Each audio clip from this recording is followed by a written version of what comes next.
Something about the Knox infection doesn't add up, and once you notice it, you can't unsee it. Because what if everything we're told at the beginning is already wrong? The official story is simple.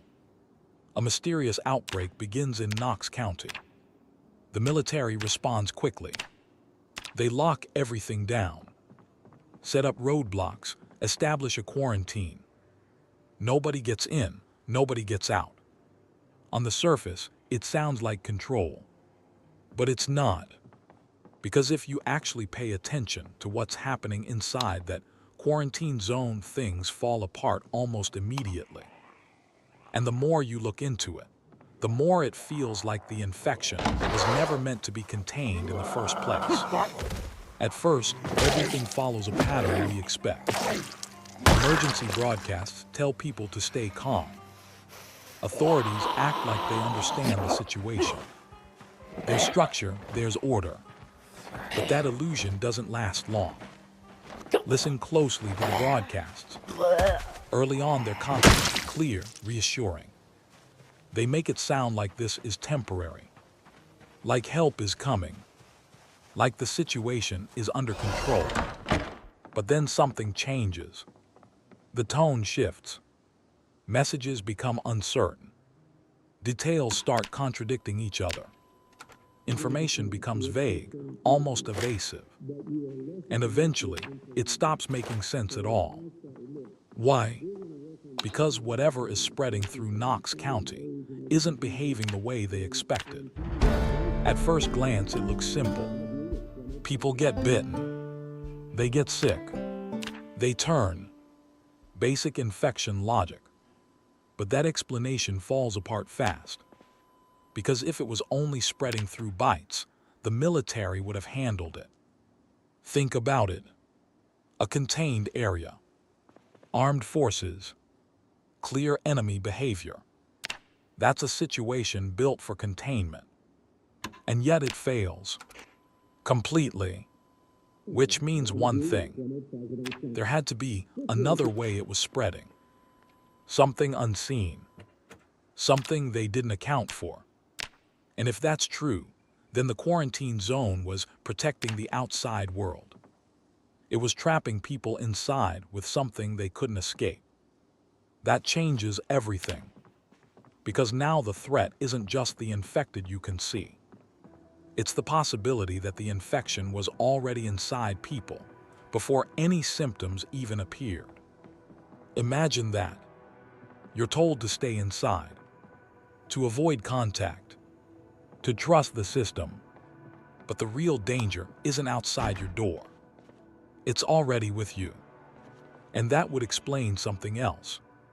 Why the collapse happens so fast. At the beginning, there's still some level of order. People are confused, but they're following instructions. Then suddenly, everything falls apart. Communication breaks down. Broadcasts become fragmented. Entire areas go silent. That kind of collapse doesn't happen slowly. It happens when control is already lost, and people are just starting to realize it. And here, where things get even worse. There are small details, easy to miss, that suggest the infection didn't stay contained inside Knox County. Despite the quarantine, despite the military presence, it spread. Which means the entire operation failed at its one job. Or it was never really meant to succeed. Because think about the response. The speed. The secrecy. The lack of clear information. It doesn't feel like a system trying to solve a problem. It feels like a system trying to contain panic. Trying to delay something inevitable. And if the infection spreads in a way they don't fully understand, then containment was never an option. Only delay. And that delay comes at a cost. Because every moment spent pretending things are under control is another moment where the infection spreads further.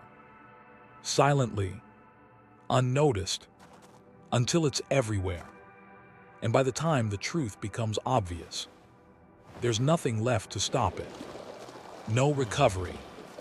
No reversal, no solution, just survivors trying to make sense of something that was already decided before they even knew it existed. And that's what makes the Knox infection so terrifying. It's not just the infection. It's the realization that the system meant to protect people didn't understand what it was dealing with. Or worse, it did, and chose to hide it. Because if people knew from the start that it wasn't containable, that it might already be airborne, that exposure could happen without warning, then panic wouldn't just spread. It would explode.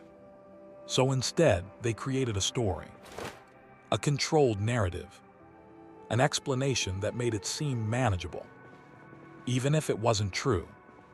And for a short time, it worked, until reality caught up. And when it did, everything ended. So the next time you think about the Knox infection, don't think of it as a failed quarantine. Think of it as something much worse. A situation where containment was never possible. A response built on incomplete understanding. And a disaster that was already unfolding long before anyone tried to stop it. Because in the end, the scariest part isn't how it spread. It's that there may have never been a way to stop it at all.